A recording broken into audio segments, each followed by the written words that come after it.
May 25, 1961, President John F. Kennedy proposed a goal to Congress that by the end of the 1960s, as a nation, we would land a man on the moon and return him safely back to Earth. From that goal, the Apollo missions were conceived.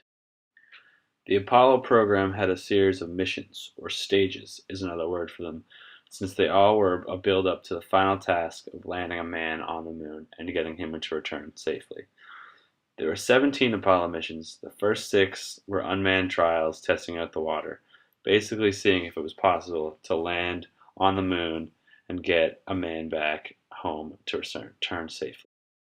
Also during the first 6 missions, tests were performed on the environment in taking off, landing, etc.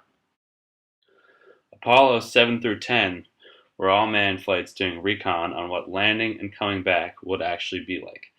Each of these launches had 3 astronauts involved. The same goes for all the manned Apollo flights.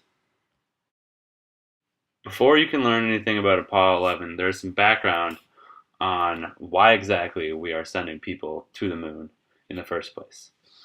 Through the 50s and 60s and all the way through the 90s, the United States had lots of tension with its arch superpower, Russia. In the 1960s, both Russia and the United States were racing to get a man to the moon. This was called the space race. Basically, the first nation capable of landing a man on the moon was seen as technologically and ideologically superior to the other. On July 20th, 1969, America won the space race. Apollo 11, with a 3-man crew of Neil Armstrong, Buzz Aldrin, and Michael Collins, accomplished a great feat of successfully landing a man on the moon and returning back to Earth safely. A live television broadcast of the lunar landing was seen by 1/5 of the total world's population on that day. Here is some of that clip.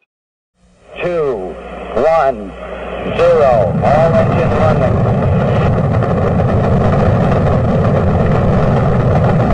Liftoff, we have a liftoff, 32 minutes past the hour. Liftoff on Apollo 11.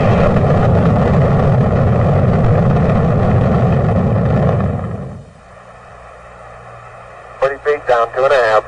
Picking up some dust. 30 feet, 2.5 down. Big shadow. 4 forward. 4 forward. Drift into the right a little. 20, down a half.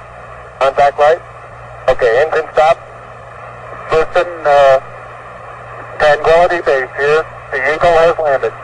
Roger, Tranquility. We copy you on the ground. You got a bunch of guys about to turn blue. We're breathing again. Thanks a lot.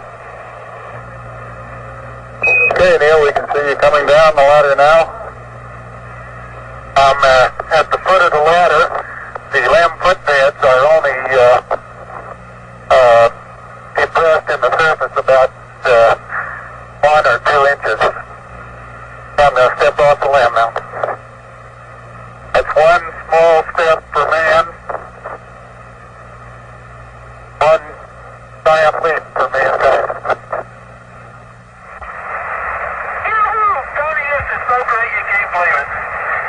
I believe it, Charlie. It's raining, John. Okay, let's go, would you, Charlie? You got all your steering. It's great. Oh, this is going to be some kind of different ride.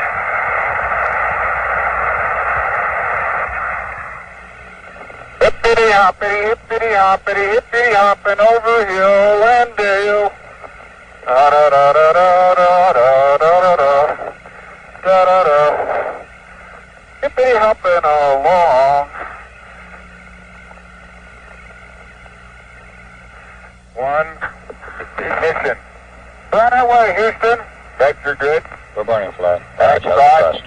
Looks good, flight. Observation that flight. Roger. Descending. Stand by for splashdown.